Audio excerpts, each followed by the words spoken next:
Story number 2, unreleased Nintendo games allegedly leak online, including Ridge Racer and Retro Studios prototype. This is Jordan Midler at Video Games Chronicle.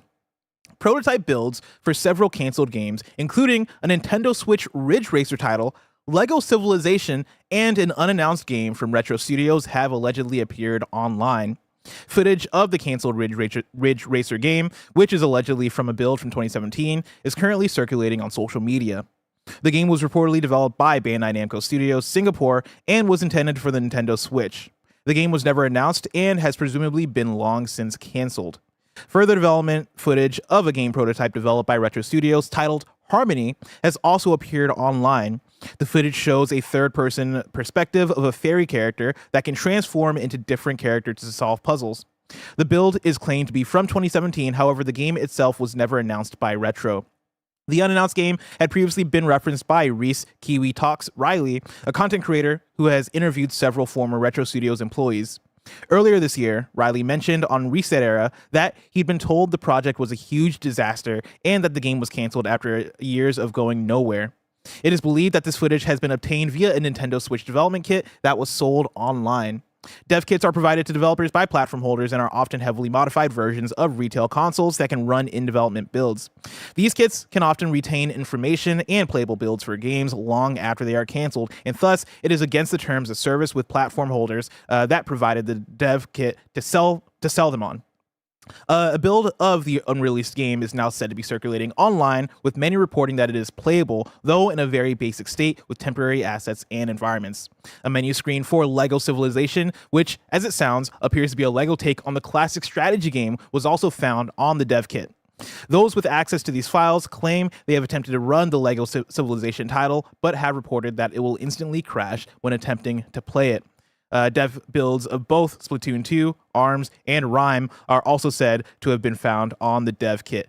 Gary, a lot here, but to whittle it down, games have leaked, right? Dev kit builds of games have leaked. These games are Ridge Racer, Lego Civilization, and a game from Retro Studios. How do you feel about that? And so did you say that these are games that we all know to have been cancelled, or games that may still actually be coming out?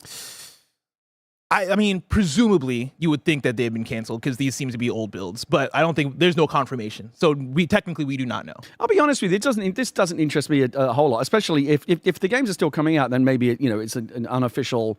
I mean, I don't like it when things leak. I just, it's not, I don't think it's good for the game. I don't think it's good for the creators. It bums them out. We see these kind of things all the time.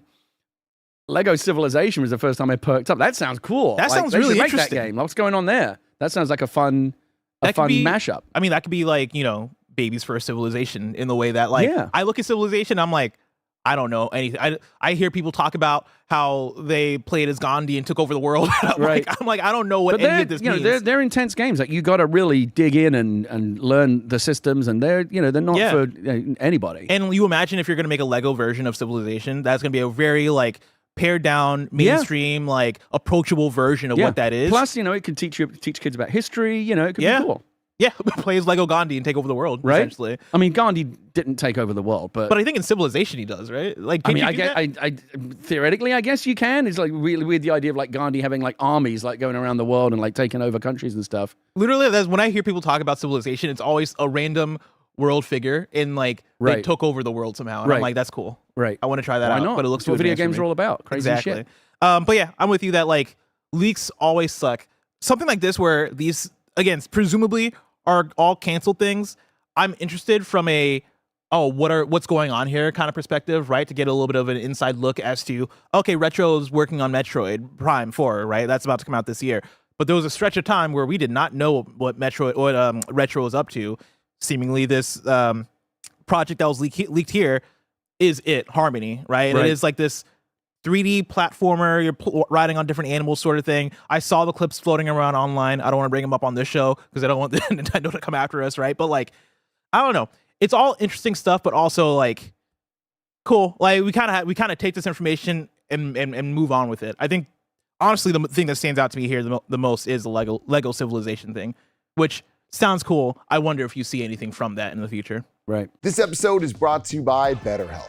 We all know that therapy can feel like a lofty investment, but we also know that there's nothing better to invest in than yourself. The state of your mind is just as important as your physical health.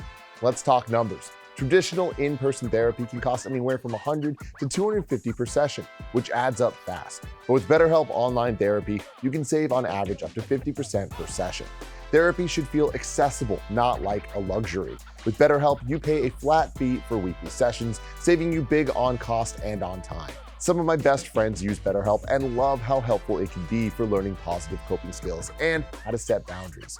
It empowers you to be the best version of yourself, and it isn't just for those who've experienced major trauma. If you're thinking of starting therapy, give BetterHelp a try. It's entirely online, designed to be convenient, flexible, and suited to your schedule. Your well-being is worth it. Visit betterhelp.com/kindafunny to get 10% off your first month. That's BetterHelp, HELP.com/kindafunny. BetterHelp.com/kindafunny. Moving on to story number 3, Gary. Switch 2 won't have achievements, Nintendo confirms. This is Jordan Midler at Video Games Chronicle. Switch 2 won't have a system-wide achievement system, Nintendo has confirmed. Nintendo fully revealed the Switch 2 last week, including information about the system's UI, the new game chat feature, and more. However, one feature that fans were hoping for more information on was the potential inclusion of an achievement system. When asked by Polygon if the new system will break from Nintendo tradition and introduce system-wide rewards for playing games, Nintendo's Vice President of Player and Product Experience, Bill Trennan, said, quote, "Nope," end quote. While the system won't have console-wide achievements, 2 Nintendo Switch 2 Edition games will have their own achievement list, though they will be relegated to a mobile app. Zelda Tears of the Kingdom and Breath of the Wild will both get Switch 2 editions, as well as a new app, Zelda Notes, which will be part of the Nintendo app. Gary, a Nintendo achievement system not appearing on Switch 2. How do you feel about that? Are you an achievement person? No, well, there's not a simple answer to that question, but because I think achievements are a complex issue. But I'm glad that Nintendo. I saw Barrett applauding as well. I'm glad he agrees with me. I don't think the system needs them. I'm glad to see Nintendo, as usual, saying like we don't feel the need to jump onto the same bandwagon as everyone else. Right? And Xbox introduced this concept, right? Yeah. Sony then copied it with trophies. Steam copied it with their achievements, and many games now have their own inbuilt achievement systems, right?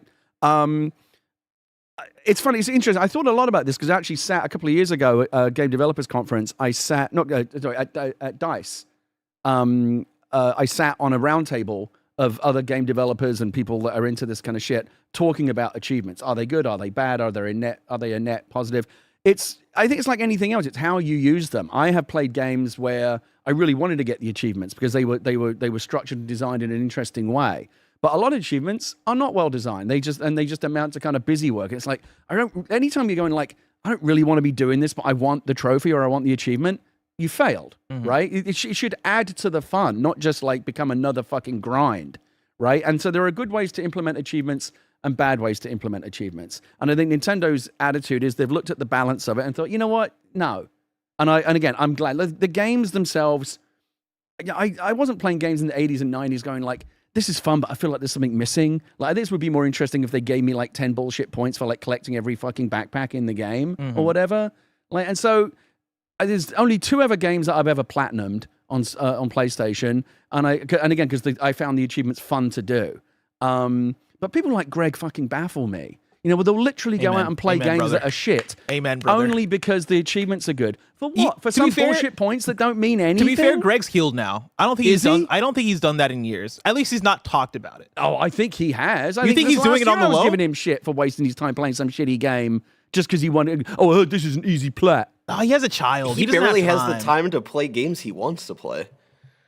I don't think he's spending time, any free time doing that anymore. I think me and Janet might have bullied him a little bit too much on PS. No. Don't. It was the right amount.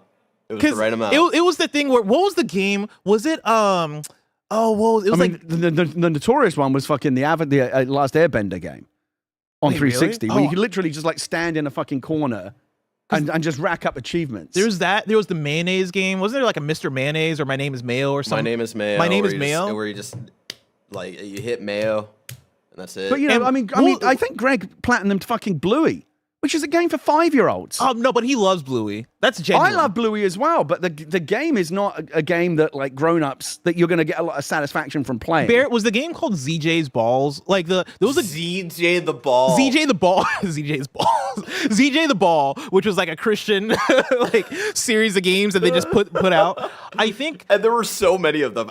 This was his last bout of like. This was his last bout, and I think this was where me and Janet were like, "What the fuck are you doing with Was your that life?" a Flappy Bird type of game?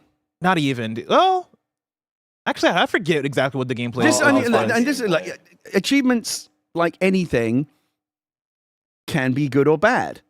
You ever see the movie Shane? Alan Ladd Jr. says a gun is only as good or as bad as the man who wears it. Wow, That's right. It made you think there. See philosophy. that's deep. Yeah, it's deep, and it applies here as well. They can be implemented in a way that is a lot of fun, but more often than not, they just amount to busy work and having the gamer waste their time doing stuff that isn't a lot of fun just because for whatever reason they want that gamer score or they want that platinum. And it's just not. I don't get any. Some people get, I guess, an endorphin hit off of hitting the platinum or whatever. I really don't. Like the satisfaction should be in itself, in the gameplay, in knowing that you finish the game or whatever, you beat the final boss. Like getting some arbitrary number of points for doing, like, again, just run around and find every fucking hidden thing. This is where I stand, is that not every game needs achievements. I think some games could use them in the way that we're talking about. When they're designed around it, a game like Spider-Man, for example. Spider-Man is so good about its achievements. That's one of the only 2 games I've ever platinumed. And you're finding all the backpacks? Yeah. I actually enjoyed shit is doing that fun. because it was well Spider-Man, designed. There were a Astrobot. couple that drive me crazy. Oh, sorry, 3 games I've done. And I'll tell you this, even as much as I liked doing the achievements, there was at least one in each one where I'm like, fuck this achievement. But then you're like, so the sunk cost is like, shit, I've got 99 out of 100 achievements. Like you can't, at that point, you're like, even I'm going, fuck, I've got to get the last one. But I'm not enjoying doing it. Yeah. Right? And How is that good for games? And that's my thing with Nintendo, is that I think Nintendo games, quite a few of them, I think, could benefit from. I think a Mario game is probably like a good. You're going down a rabbit hole now. No. I think Mario games typically, I think, are good contenders for it. But at the same time, Nintendo is so much about play and so much about like your own experience Here's with the it thing. that you don't need achievements to come through and be like, okay, now I have this additional thing to chase. Here's the thing. So Microsoft, and I'm going to assume Sony as well, because there are no exceptions, mandate now that your game must have achievements and must have trophies, right? And beyond that, I don't know what the rules are in terms of how they must be. Like, I don't know if either of those companies have rules about you can't have achievement that's just this, or you can't make players do that, or whatever. Like, because we want to keep them as fun as possible. My sense is that Nintendo, which again, I have a love-hate relationship with Nintendo. They give with one hand and take away with the other, and I love them one minute and pulling my hair out the next. One thing that I do think Nintendo cares about and is very good at is preserving the integrity of like the core gameplay experience, right? That's why their games are so fucking good, right? And I don't think they would allow, even if they were to implement achievements, I think they would have many more guardrails and rules in terms of developer guidelines to say, you can't just have like collect 100 stupid fucking things that are randomly hidden around the world. Like they've got to be things that are built into the core. Like for example, Koroks, right? In the Zelda games. Yeah. That is something that you like collect every Korok, you can see you get an achievement for that. Nintendo doesn't do that. They reward you in a better way, right? You collect those Korok seeds and you can trade them in to get an extra heart. So it's actually something that rewards you in a tangible way in the core gameplay experience. Not just, here's 10 extra points that don't mean anything. Here's a fucking NFT virtual trophy. Who gives a fuck about that? And I 1000% agree with you. But again, this comes back to the thing where I think some games could use achievement systems more than others. Zelda, Tears of the Kingdom, and Breath of the Wild are getting them through the Nintendo app. And I think that's cool because I can see that. But that's kind of sideloaded into the experience, right? That's not actually in the game. It's a bit sideloaded, and also, but also that's a decision that they made. For some reason, they looked at Breath of the Wild and Tears of the Kingdom specifically and went, "Oh, we can add some kind of achievement thing here." It's not even a problem, but I guess my one thing to elevate it would be the thing that I do like about PlayStation and Xbox achievement systems is that there's more of a social thing around them where I can go to my friend's profile and see all the achievements they've gotten. I can see on like whatever feed that I'm looking at that, oh, my friend just earned this achievement. My friend just earned this trophy. I would love that for Breath of the Wild and Tears of the Kingdom here. You know what the answer Nintendo has for that, Bless? What's that? Game chat. And you just, hit up, get into a chat with your friend, and then they can stream to you. This is the reason why I say it is like Nintendo is pushing social features really hard with Nintendo Switch 2. They introduced Game Chat. They have a fucking camera that you can buy, and that I'm sure people aren't gonna use in various ways. Listen, I used to play back Uno on the Uno. Xbox 360. I've seen it all. You know how many fucking dicks I've seen over the years? The amount of people that are gonna pull their wiener out playing And that's Mario even Party. before you get into Uno.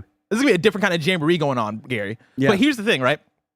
Is that Nintendo was pushing the social features really hard, and I don't think that stuff is going to be as, I guess, elevated by the audience as it could be without something like a passive achievement system. I think you need passive like social features. You need a feed. You need something to where I am looking at my friends list and going, oh, I have a reason to add you, even though I'm not going to play this game with you. I just want to add you so I can see what you're playing, or I can see what you're doing, or I can see this thing that you shared, whether it be a screenshot or a video or whatever.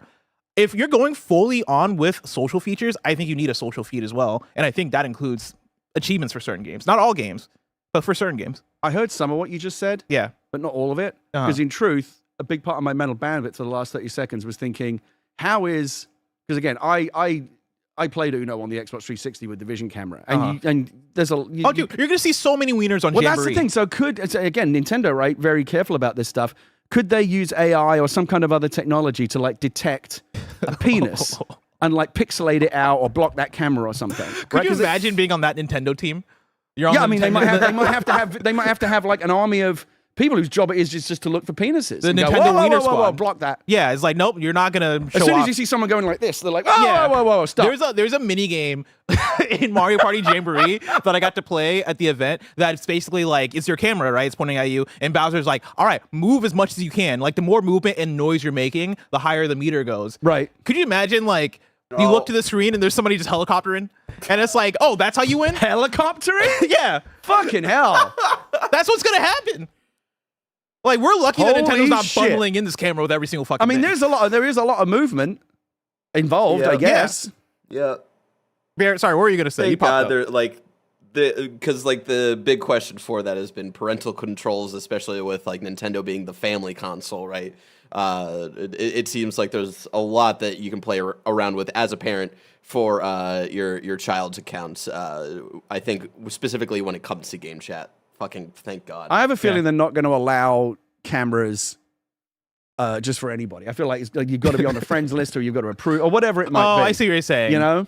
Yeah, they're not. Honestly, you're probably right. It's not going to be that random doesn't immunize matchmaking. me from my fucking friends who absolutely will get their cocks out on stream. What friends do you have? Just people that want to fuck with me, you know? That's fair. That's fucking Greg Millers of the world out there. God.